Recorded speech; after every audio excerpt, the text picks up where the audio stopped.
Started. Okay. This chart is where I left us off when we had our conversation on Tuesday. Okay. We had gone through the process of pulling in some different values from this type of chart of standard thermodynamic properties. And again, my focus has been on the two left-hand columns of this chart. The one column that identifies the stuff, and the second column that identifies this new quantity that we've dubbed the enthalpy of formation of that stuff. And enthalpies of formation can be very, very straightforward, or they can be complex. And they can be so straightforward that they deal with the formation of individual components. Let me reiterate a couple of values I've got from here and bring those front and center on our study.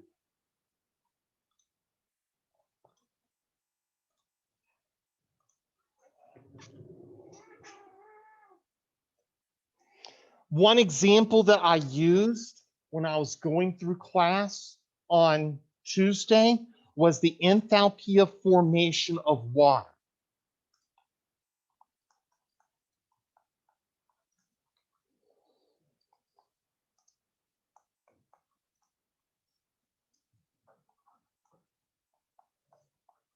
And remember, when I do the balancing of equations for this stuff, that I always prefer an implied coefficient of 1 in front of the stuff that I am making. And I have to have the reactants being elements in their standard states.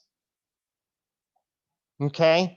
And when this is water vapor here, water is a gas, this is the tabulation of the standard enthalpy of formation on that table. It's negative 241.8 kilojoules per mole.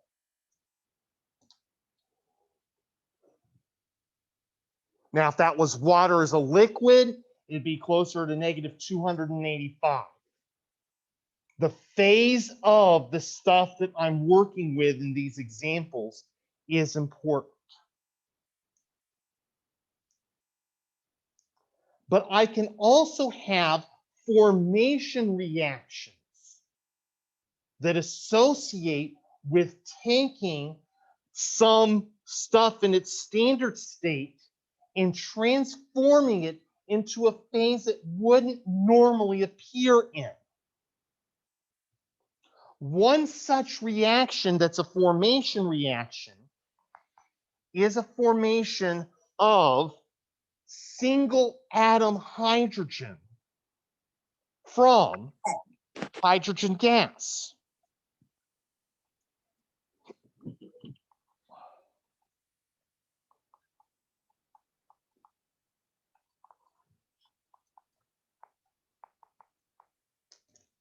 Now, as we talked about the past couple of lecture periods, we don't usually see hydrogen turn up as single atoms elementally in the gas phase.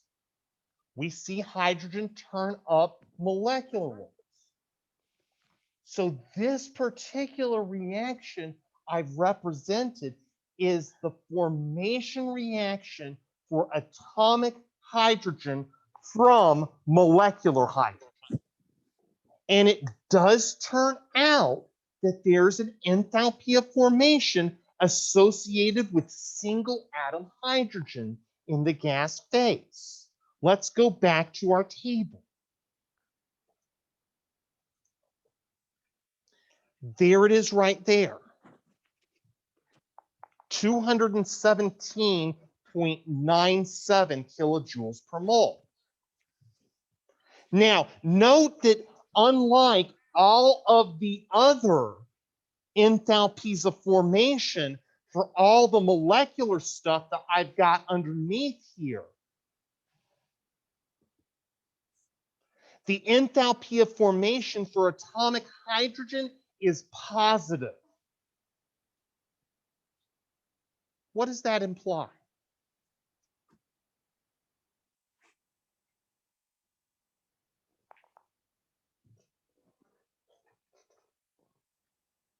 Well, making water vapor from hydrogen gas and oxygen gas releases energy. Making those bonds form from hydrogen gas and oxygen gas takes energy and makes it release.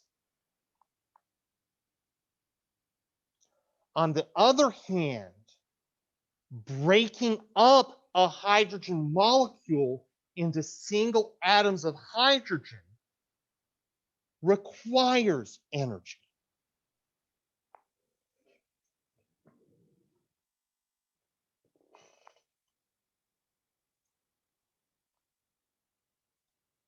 I'm going to round this up.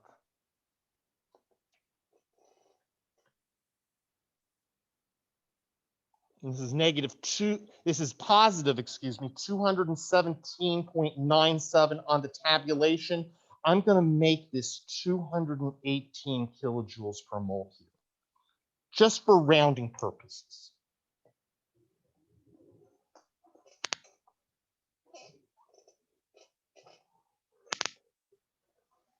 One half mole of molecular hydrogen dissociated to 1 mole of single hydrogen atoms requires 218 kilojoules of energy. Okay? This implies something about the chemical bond. It takes energy to break a chemical bond. Okay? What these individual atoms of hydrogen would really rather do is come together to form a molecule of hydrogen, to form H2. That's the state that this would prefer to be. Okay? There's another way to talk about this. And when we talk about these energies in this way, it really starts to dig at the real meaning behind this term enthalpy that I've been tossing around for the past couple of class periods. Enthalpy is heat energy transferred at constant pressure. Enthalpy also is found in chemical reactions of one sort or another. Enthalpy is a story of the state of chemical reactants and chemical products. And this enthalpy change that I've stated here for taking hydrogen gas and busting it up into individual atoms of hydrogen says that the final enthalpy of the hydrogen atoms is 218 kilojoules per mole of atoms, greater than the initial state of molecular hydrogen. That somehow or another I've invested energy inside the hydrogen to break up that bond. Okay? Bonds contain energy. And in that bond energy, we have the stuff of enthalpy, the stuff that will cause a specific mixture around that reaction to raise in temperature or lower in temperature.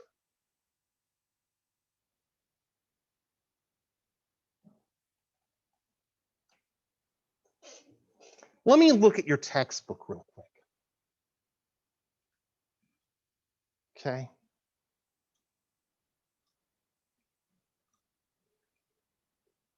Let me go from this tabulation of data here to a work to a specific statement in your textbook. A bond strength describes how strong, sorry that I'm jumping around the first page of section 9.4 of your textbook. A bond strength describes how strongly each atom is joined to another atom, and therefore how much energy is required to break the bond between the two atoms. The hydrogen-hydrogen bond is pretty doggone strong.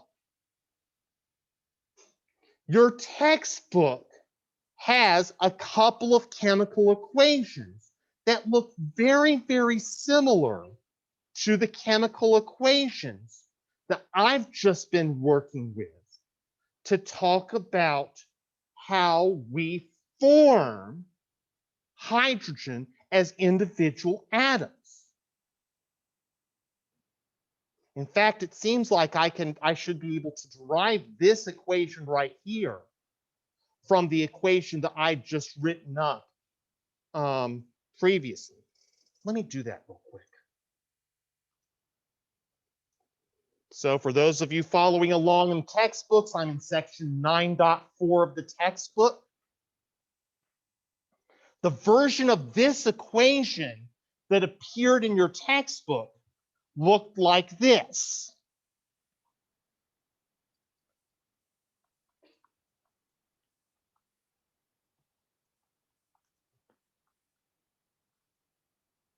Let me get the color consistent here.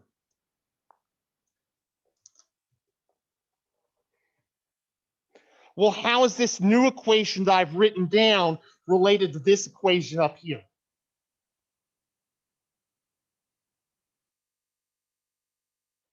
I just doubled everything. Sure. Everything that's here is here, just doubled. So what do I do with the enthalpy? I just double it as well.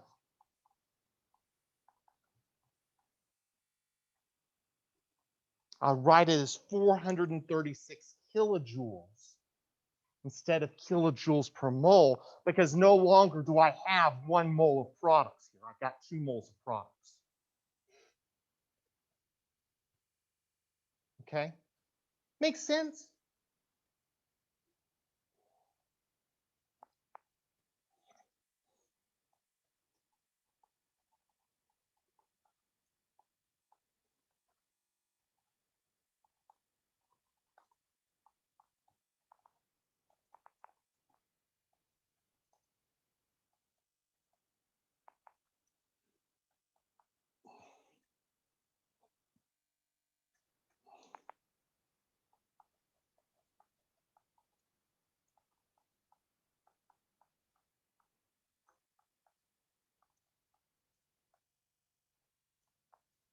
Now there's an implied per mole here, but it's not per mole of products. It's per mole of bonds. I've got the coefficient on my H2 over here. I've got that set up as 1.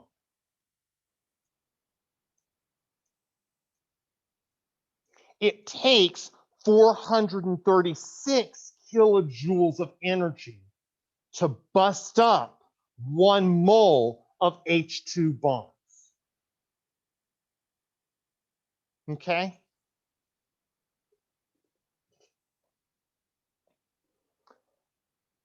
And we can do computations of this sort for any kind of bond that we come across in a molecule.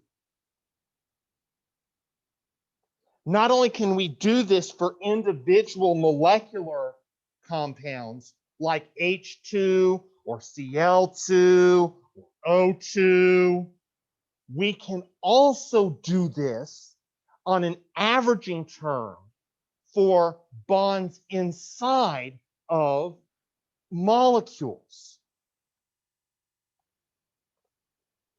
Bonds between carbon and chlorine in different compounds, or bonds between oxygen and hydrogen in different compounds. Okay? And we can actually tabulate these bond enthalpies. Now, when I talk about the enthalpies of formation of different compounds, I have my own tabulation of those that I've got linked through on Canvas and that you can access. I don't have my own tabulation of bond enthalpies. That tabulation of bond enthalpies is found in section 9.4. And I appeal you to section 9.4 of your textbook, because if you scroll down in section 9.4 and reach that tabulation of bond energies, there's a lot of them. There really is a lot of them. It's table 9.3.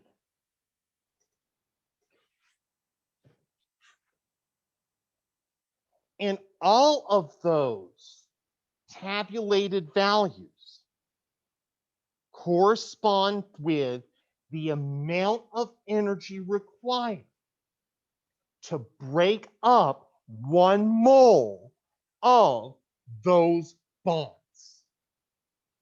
For some reason, if I get 1 mole of oxygen-hydrogen bonds that I have to break up, it takes 464 kilojoules of energy to break up that mole of oxygen-hydrogen bonds.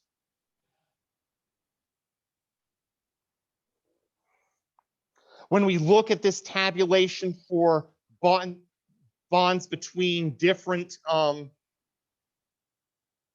types of bonds between the same atom, it's complete.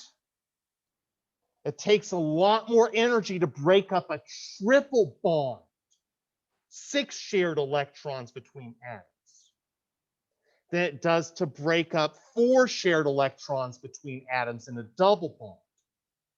And much more than that to break up, much than it does to break up 2 shared electrons in a single bond. So this tabulation in your textbook is splendid.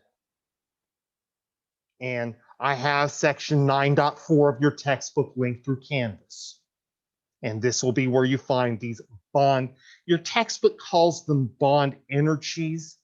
I will tend to call them bond enthalpies, because they're the place where enthalpy is stored in a chemical reaction. Let's go through a simple example of what it's like to look at a chemical reaction from the viewpoint of a bond enthalpy.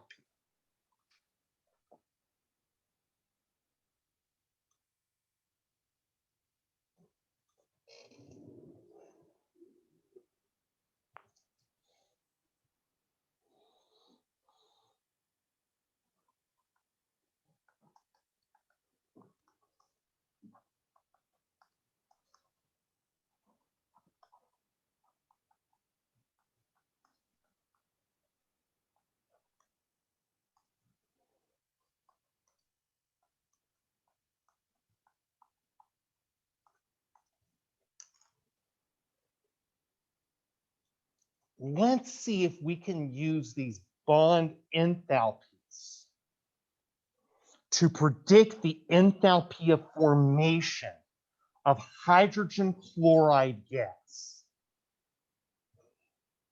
So in order to do that, let's first write down the formation reaction for hydrogen chloride gas. Okay? The product of that reaction is HCl in the gas phase. What elements in their standard states do I need to make up HCl in the gas phase?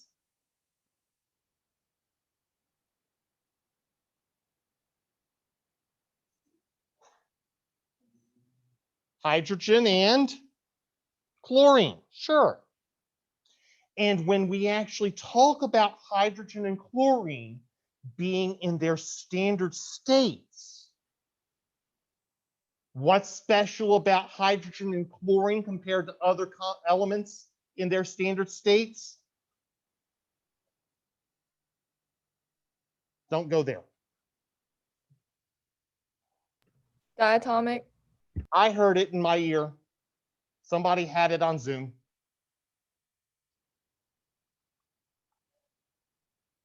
They're diatomic. HL2 and Cl2. I don't want to go to where it says I talk about acids because I've got hydrogen chloride in gas phase. Okay, that's distinct from hydrochloric acid. Make sure you recognize that. Okay, how do I go about balancing this reaction?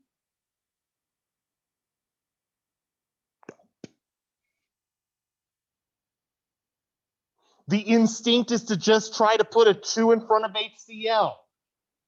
I don't want to do that when it's a formation reaction because I want 1 mole of my product on the right-hand side. So if I'm not putting a 2 in front of HCl, how do I have to balance it? The halves in front of, did somebody put that in the chat on Zoom as well? Yep, putting 1/2 in front of both of the reactants.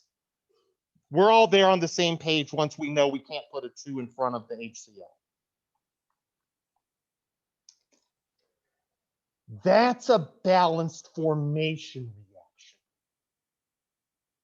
That will get me 1 mole of hydrogen chloride gas on the right side.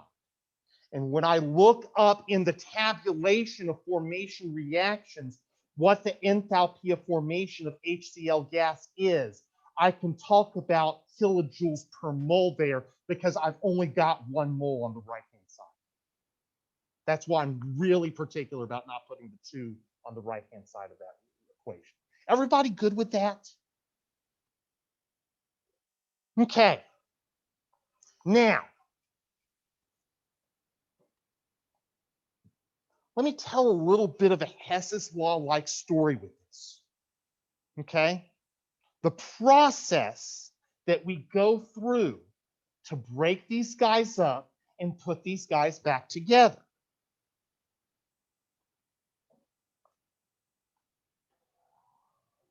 What we'll do is we'll take 1/2 mole of I want to keep my colors straight. Thank you for bearing with me. I want to take 1/2 mole of H2 and I want to bust that up into 1 mole of hydrogen atoms.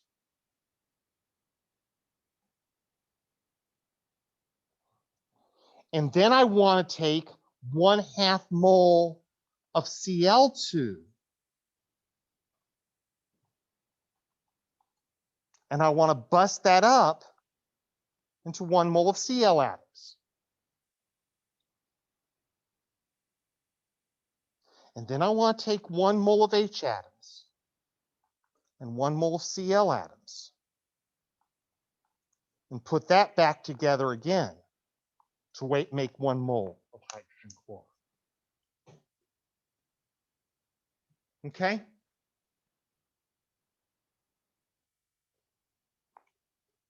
Now, these associate with bond enthalpies. I have 1/2 a mole of hydrogen bonds in this particular situation. So this would correspond with a bond enthalpy of 436 kilojoules times half a mole.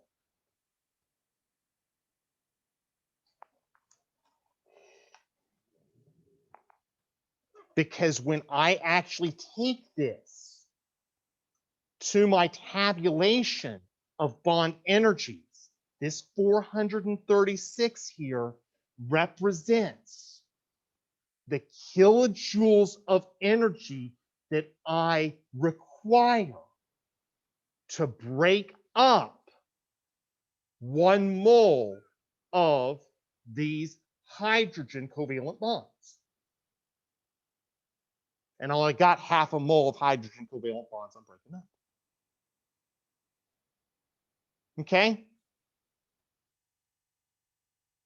Now, I also need to talk about breaking up 1/2 mole of chlorine-chlorine bonds. The chlorine covalent bond. Well, I need to find a Cl-Cl in here somewhere. I need to find a Cl-Cl in here somewhere. I need to find, there it is, all the way lower right, right there. 243 kilojoules of energy for every mole of Cl-Cl bonds.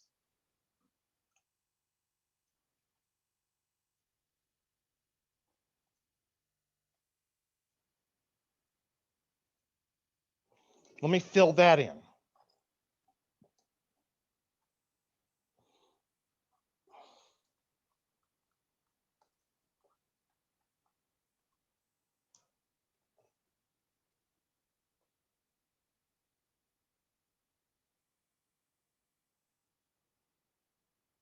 Now, I've invested energy in breaking up the HH bond. And I've invested energy in breaking up the Cl-Cl bond. Now I need to come to the other side. And I need to make an HCl bond. Okay? I've been investing energy in breaking up bonds. So what do you think is going to happen when I go and make a bond?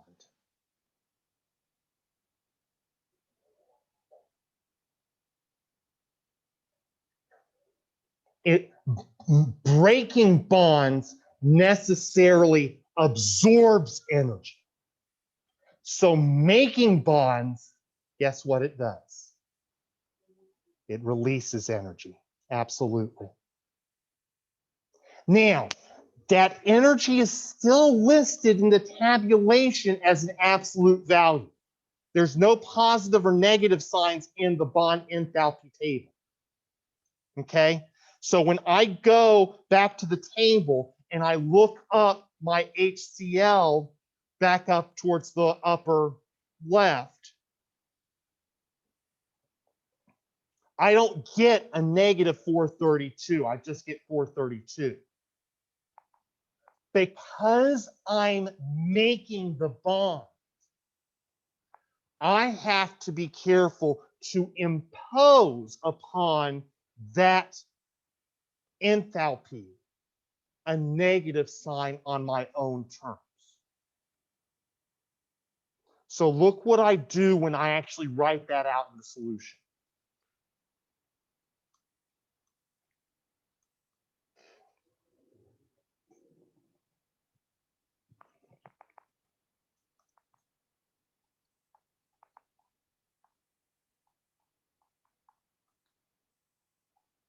And this time, I'm not making half a mole of bonds. I'm making a whole mole of bonds because there's no coefficient up there. So I'm multiplying by the implied one.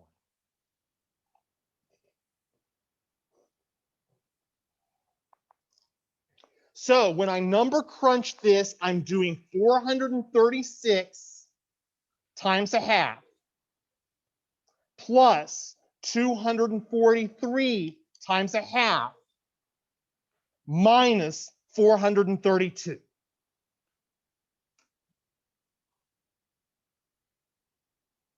And when I do that computation, I just kicked my earbud. So if I suddenly go quiet over here, it's because my earbud left my ear. When I do that computation, I come out with negative 92.5 kilojoules. And I can do the same type of cancellation that I did with Hess's law to actually demonstrate that what I have here is the equation that I wanted to have.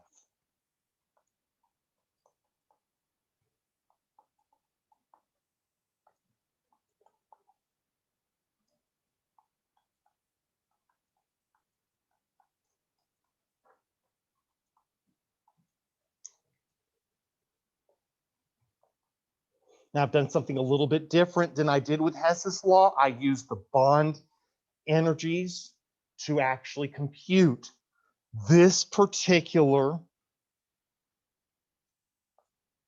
enthalpy of formation.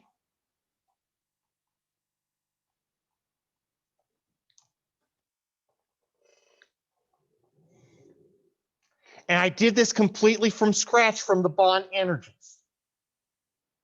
Because what I'm proposing in doing this computation is it's that the bond energies that I have embedded inside are where I'm getting the enthalpies that make a reaction happen from. So if I did it right, this enthalpy of formation here, come on, should be, if not equal to, but very, very close to negative 92.5 kilojoules per mole. Let me look something up here.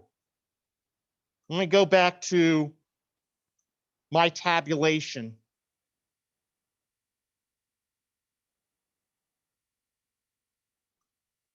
Let me see, I've got hydrogen here, so I should have HCl somewhere down here. Oh, look, here it is.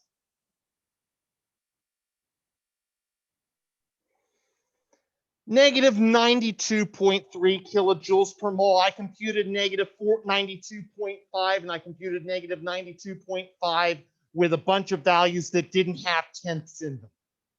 I think I did okay.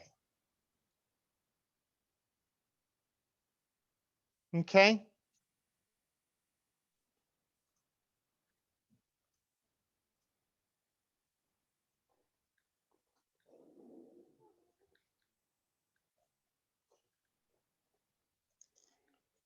So these bond energies do associate with the enthalpies of formation of the stuff that I've studied.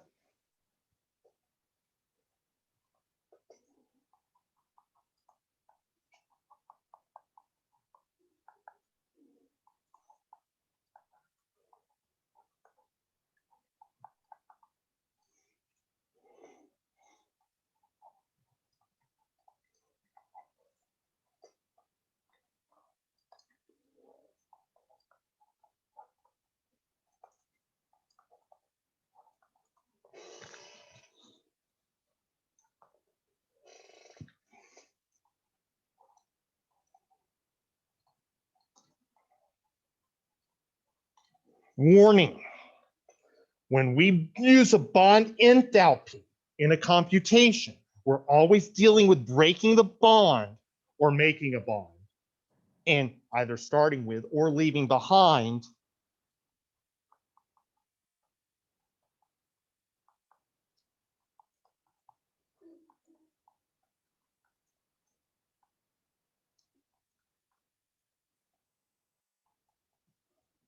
and I'll tell on myself real quick. When I was in the 8 a.m. section on Tuesday and I started into an example dealing with bond enthalpies, because I felt like I had the time and I could pull it off, I completely botched the example. because it was an example that started with making methane from carbon in its standard state and hydrogen in its standard state. Hydrogen's fine. That was a gas phase. What's carbon in its standard state?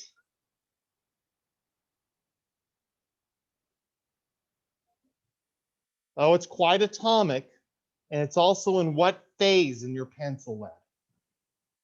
Solid, not gas. And I wound up a good 700 kilojoules per mole off in my calculation. Because, and when I did it in class, I was completely clueless of what had happened. I got everybody out of class. I stared at it for a couple of minutes and I went, I'm a dunce. Because I started from one stuff being solid. And when you actually take into account that the enthalpy of formation necessary to transform solid carbon into gaseous carbon, that's where my 700 kilojoules per mole went. So this is a very, very powerful means of understanding what generates enthalpy in chemical bonds. But when you tell these stories, you have to be very, very careful to recognize that whenever you've broken the bond, you've left behind elements in the gas phase. And whenever you make the bond, you're bringing them out of elements in the gas phase. Okay?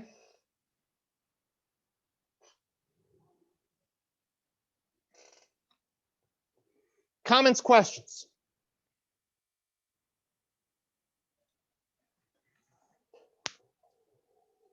That takes me most of the way, if not all of the way, through chapter 9. Okay? And it gets me into chapter 10. I'm going to give chapter 10 a tiny little bit of time today. I'm going to give it some time next Tuesday, and I'll be done with chapter 10. Of the first 3 chapters we're covering in this course, chapters 8, 9, and 10, chapter 10 is the one that I'm skimming the most. Because if you're a textbook reader, chapter 10 gets put together weird. And in a story in a course that I'm assembling around ideas of energy,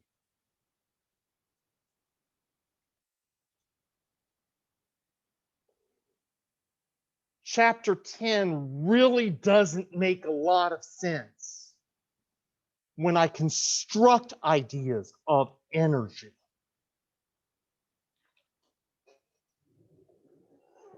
What I need to do is I need to actually bring some sort of unifying principle together so I can talk about what we talk about in chapter 10 in the context of the energetics that I want to deal with. And so I want to ask a question. It's a little bit of a brainstorming question.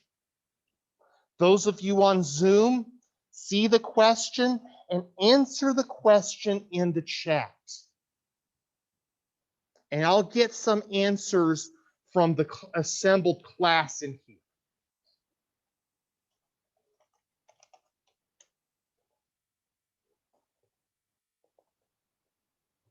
In chemistry, what is a bond?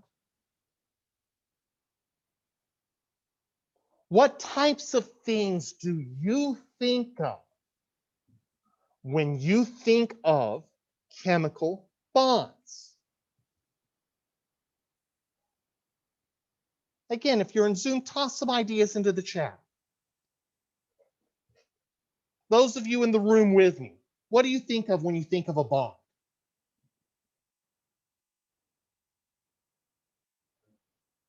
Okay, the term ionic comes to mind immediately. Of course, if you're going to say ionic, what do you have to say alongside that? Immediately, Somebody says covalent. Bullseye. Okay? One person suggests hydrogen. And we need to talk about what, if we're going to talk about bonds and talk about bonds in fullness, we need to talk about what a hydrogen bond is. Okay? But these are just modifiers we've put in front of the word bond. Ionic bond, covalent bond, hydrogen bond. They're not neat answers to the question, what is a bond? What is actually happening when we deal with some sort of bond?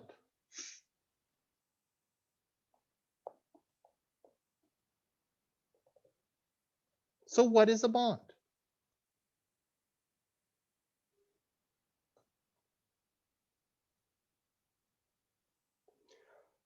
All right, here comes something.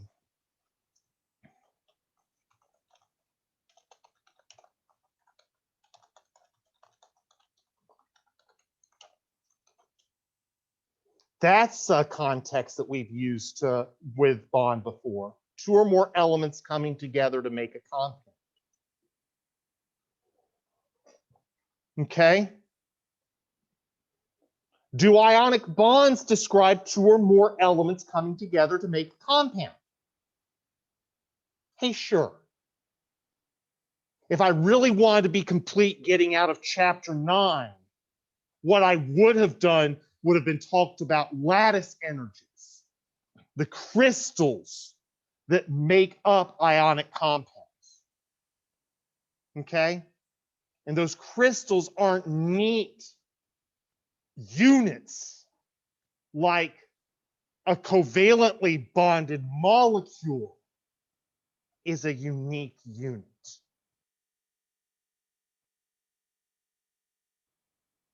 But it's not likely that too many people in this room are going to be studying crystals very, very deeply, the energetics behind crystals. So lattice energies is one of the first topics I tend to get rid of when I teach this course. Okay? But a hydrogen bond, what is that? Does a hydrogen bond successfully describe two or more elements coming together to make a compound?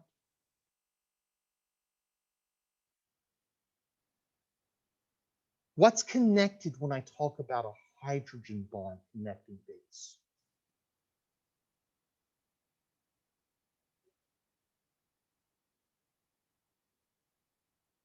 What's an example of a compound that undergoes hydrogen bonding? I'll come back to that last entry into the chat.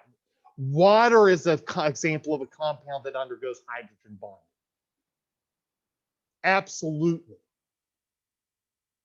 Okay? I'm not making bigger water molecules when I hydrogen bond them together, am I? I'm making connections between molecules, aren't I?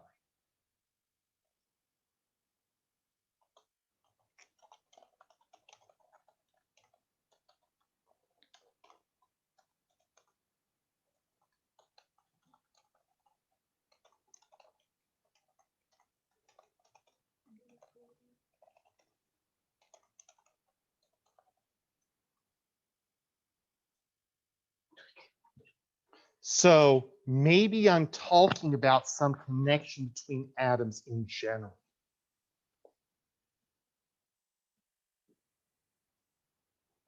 Now, I saw that electron word turn up in the chat. I want you to keep the electron filed away. I'm coming back to the electron here in a little bit.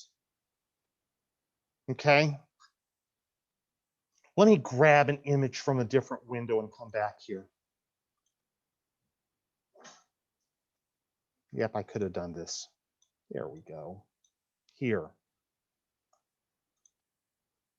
come back to my window over here.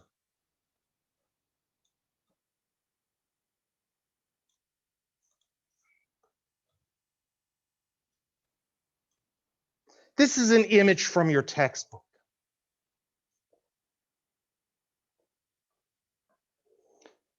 This is a connection between two hydrogen chloride molecules. And this image of the connection describes two different types of forces. Two different types of bonds. One type of bond is the covalent bond. The actual connection between the hydrogen and chlorine atoms in a compound of hydrogen chloride gas. That type of bond tends to be very strong. That type of bond tends to attach atoms together very tangibly. And then there's this bond between them. Now, why does this bond turn up between them?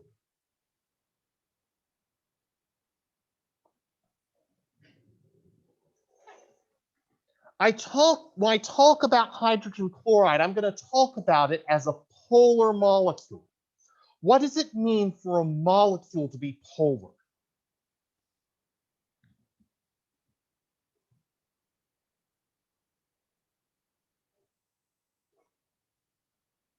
What does it mean for a molecule to be polar?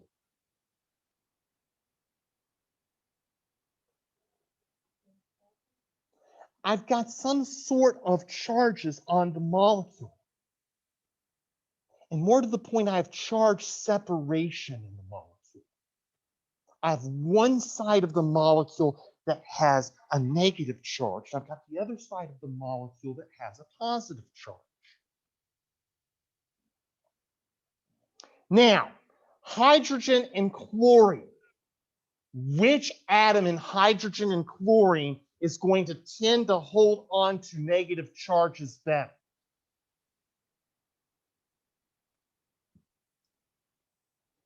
There's a periodic property that I'm using to describe here.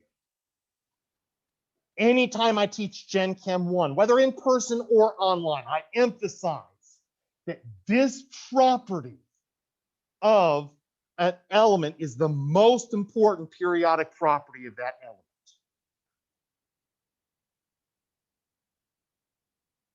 And it talks about the capacity of that element to hold on to electrons, to keep electrons close to itself. What's that property called?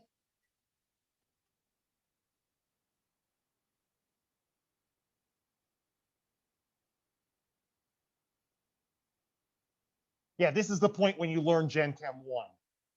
Well, I ask a question that's foundational from Gen Chem 1, and I'm fishing for the answer, and you go, dear God, I know this. I really, really know this. The property of an atom that allows electrons to be held close to that atom is that atom's electronegativity. What's the more electronegative atom, hydrogen or chlorine? Which atom hangs on to electrons better? It's the one you find on the right side of the periodic table. It's chlorine. And because chlorine holds on to electrons more closely to itself, chlorine takes on a partial negative charge. Now, I described the polar compound not just as being a charged compound, but being a compound with charge separation. The chlorine atom takes on the partial negative charge because the chlorine atom draws electrons close to itself. Where does the electrons get drawn from? The hydrogen atom. And so if the chlorine atom has a partial negative charge, the hydrogen atom would therefore have a partial positive. And we use this little delta with the plus sign to represent partial and partial negative and partial positive.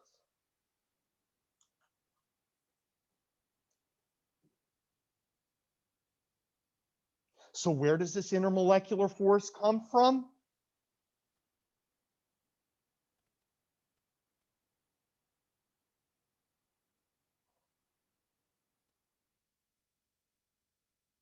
Hey, what do you know about positive and negative charges? They're opposite charges, and therefore they attract. Okay? Most essential physics for you to know. Opposite charges attract, like charges repel. You laugh, but I got half a doctoral dissertation out of opposite charges attract and like charges parallel. But like charges parallel. Like charges repel. Goodness.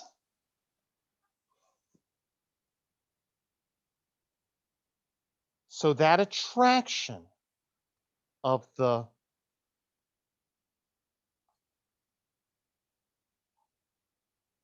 opposite charges for one another is where this intermolecular force comes from.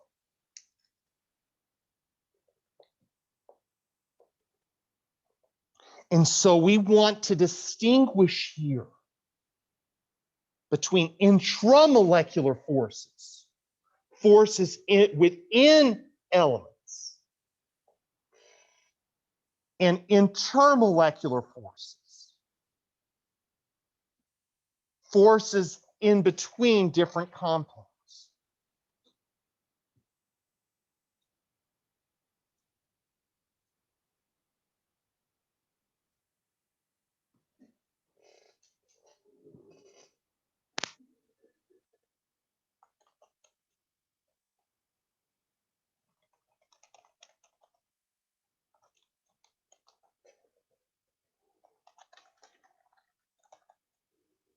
Covalent bonds are bonds that involve electron sharing.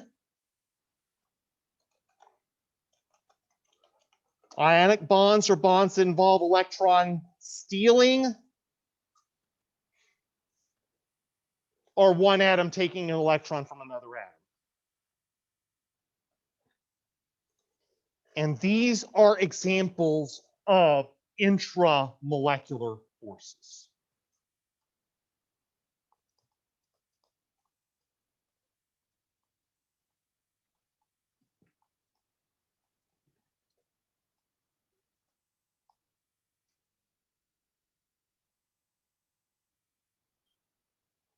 So let's list some of these intermolecular forces.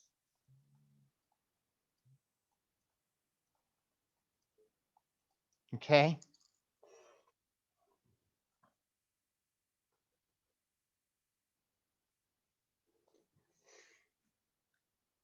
And let's start listing these intermolecular forces with the other thing that we called a bond.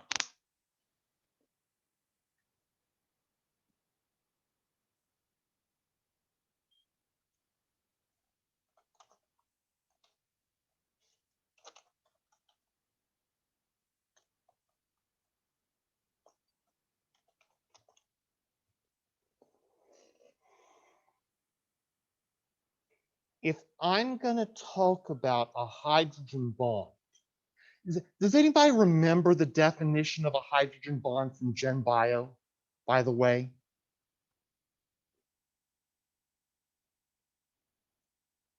Because hydrogen bonds, I know your Gen Bio textbook defined hydrogen bonds in a very precise way because I've taught out of that textbook before. And you should have had hydrogen bonds defined for you alternately in a very explicit sort of way. If you've never had them defined for you just so, let me go ahead and do that now.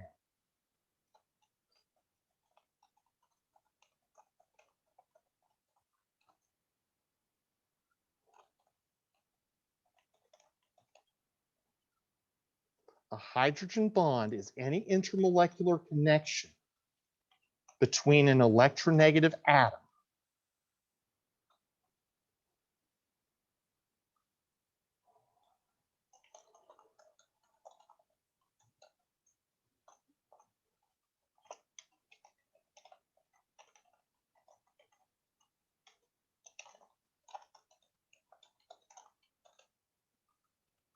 and a hydrogen atom that's covalently bonded to an electronegative atom.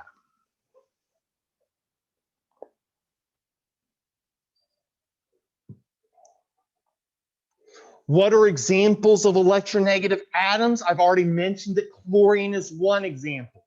There are atoms in the periodic table more electronegative than chlorine. Give me an example of a really electronegative atom, and the atom that's going to tend to hang on to negative charges.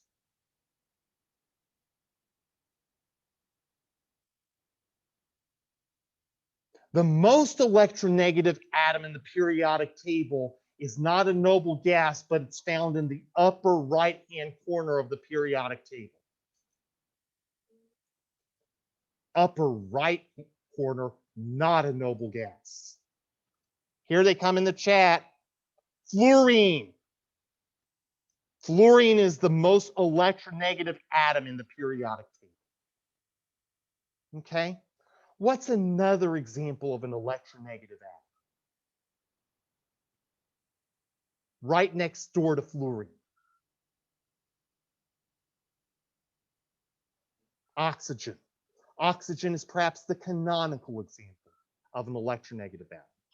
It's oxygen, after all, that makes water such a profound example of hydrogen bonding. Because in a water molecule, oxygen really hangs on to negative charge. Oxygen's going to take on the partial negative charge very strongly in a water molecule. And the hydrogens are going to take on partial positive charges pretty strong. And that's going to form this intramolecular attraction between two adjacent water molecules.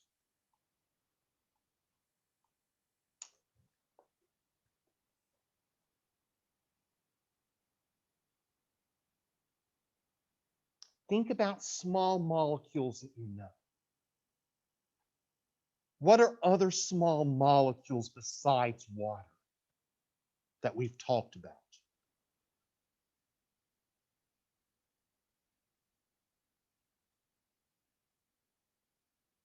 Think about ammonia, NH3. Think about methane, CH4. We just talked about hydrogen chloride, HCl. You can even think of carbon dioxide, CO2. Ammonia, methane, hydrogen chloride, carbon dioxide. What do all those have in common?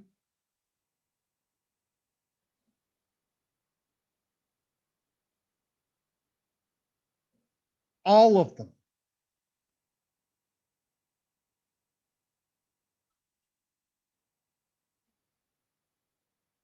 They're all gases. All of them. Water is as small or smaller than all of those.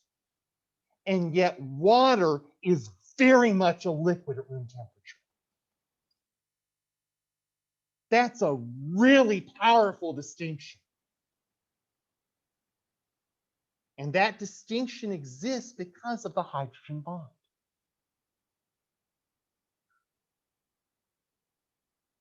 Okay?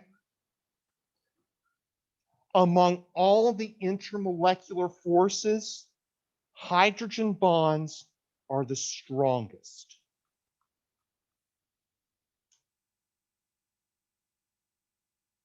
When you have a hydrogen bond between two adjacent molecules, you have a very strong intermolecular bond. And regardless of the discipline within biology or chemistry that you're going to study coming out of this class, hydrogen bonds turn up. They're a core piece of information that you need to be aware of and know. Okay?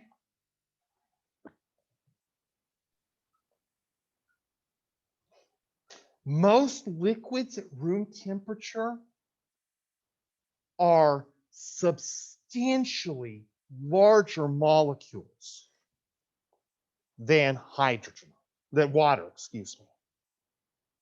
Let me bring up an example of another liquid at room temperature. Fingernail polish remover. I always have to be careful bringing up fingernail polish remover because once upon a time in a class you would say, now ladies are familiar with fingernail polish remover, but you can't make that assumption anymore. Dudes do paint their nails. I don't, but this is a non-judgmental zone. Fingernail polish remover is mostly acetone. Here's the structure of acetone.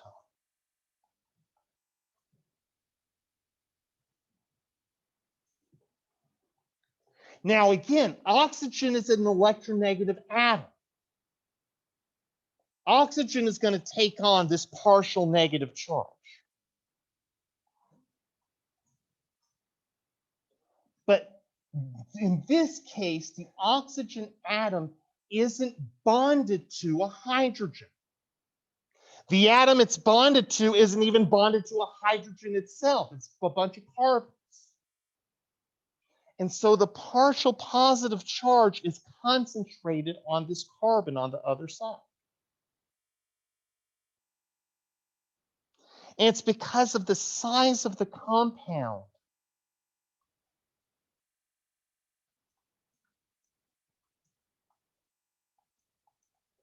that I get attraction between the partial negatives and partial positives at all. So I can't call that a hydrogen bond. Hydrogen's not involved. But it still is a pretty doggone important attraction. And it still involves partial negatives and partial positives, and still involves the polarity of these two molecules that are adjacent to one another.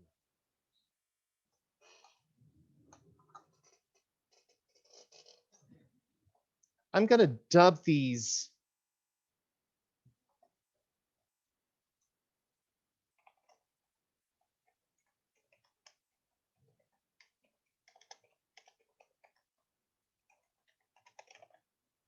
dipole-dipole interactions.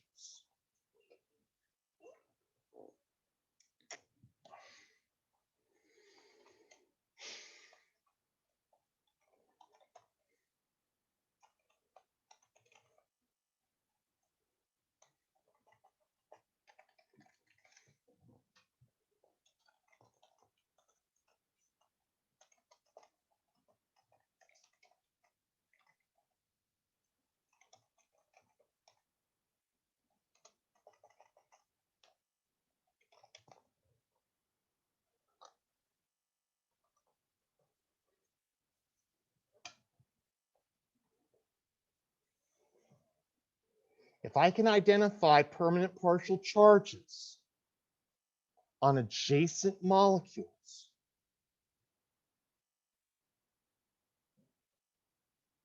and I can talk about connections between partial negative and partial positive charges. And I don't ever wind up talking about hydrogen. They're probably dipole-dipole interactions. Okay? It turns out that when hydrogen isn't involved, these types of interactions are weaker than the interactions would be with hydrogen bonds involved.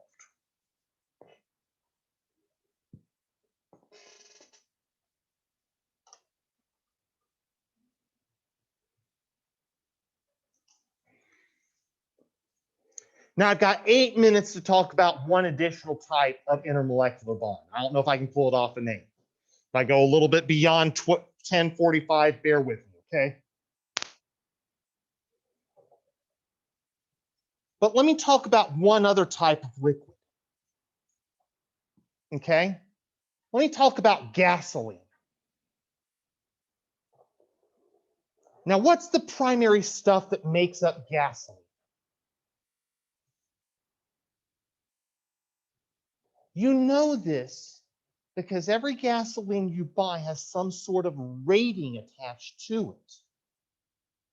87 for regular, 89 for plus, 93 for premium. Somebody in the chat calls that not an ethanol rating. Most gas is about 10% ethanol.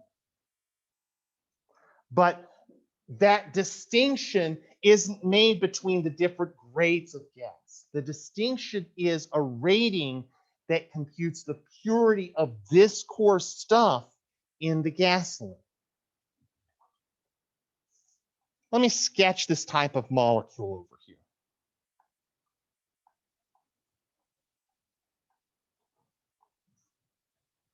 It's a backbone of 8 carbon atoms, all surrounded by hydrogens.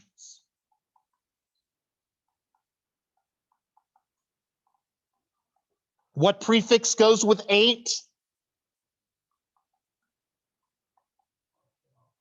Oct. So this is core stuff is called octane.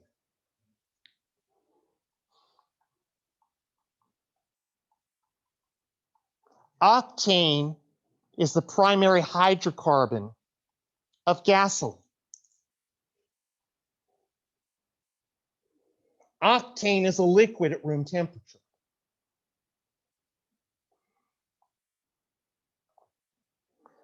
Octane has something going on that is very, very different than water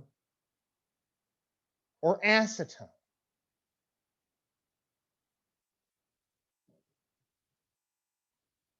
There's no oxygen in here.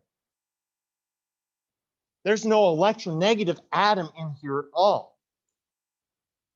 When you study the polarity of compounds, one thing you get to know very quickly about carbon and hydrogen is that their electronegativities are very, very nearly the same. And that when you get a compound made up of carbon and hydrogen all up and down the chain, those compounds tend to be non-polar. And they don't tend to have reason to grab hold of one another. Now, I'm using octane as my example here rather than methane. Like I said, methane's a small molecule. It tends to be a gas at room temperature. It's really a gas at room temperature. It doesn't just tend to be. Okay? It turns out as you get bigger and bigger hydrocarbons, I'm going to sketch another octane here underneath.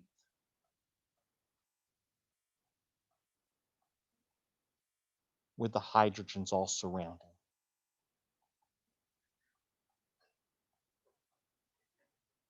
It turns out that hydrocarbons only liquefy at room temperature when the hydrocarbon chains are very, very long.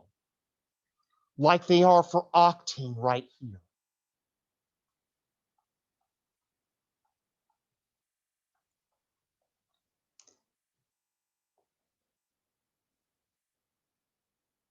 And octane sticks together not because of any permanent attraction, but octane tends to stick together because of temporary attractions between charges.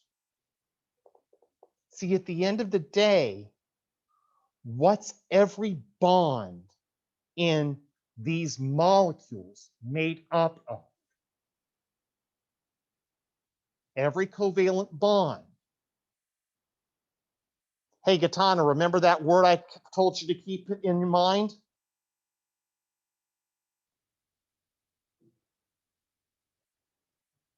Every bond is made up of two covalent bonds are made up of two what? Electrons, absolutely. And so a large molecule like this has electrons running around the place all the time. And those electrons can concentrate certain places on the molecule and build up temporary negative charges that make charges run away from other places and make those positive. Maybe those charges run down here and make this negative. And those charges run away from here and make this positive. And there are temporary points where these molecules grab hold of one another and induce charge interactions.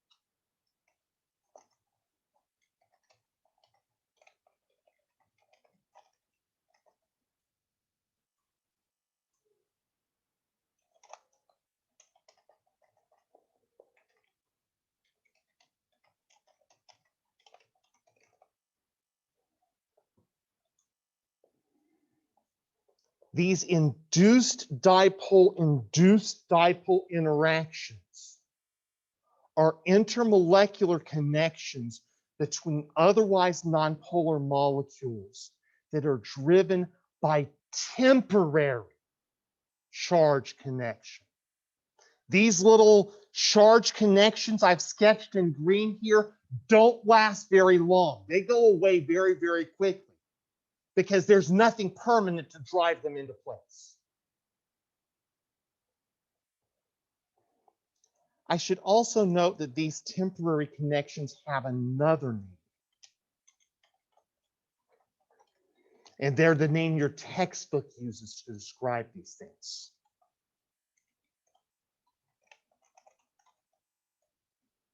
They're also called London dispersion forces.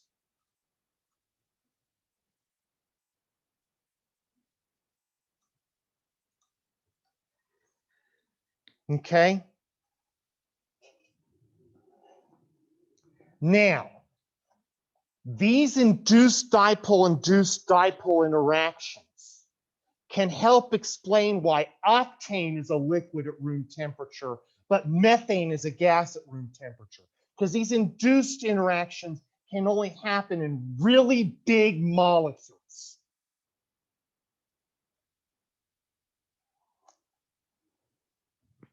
But they are certainly the weakest of my intramolecular forces.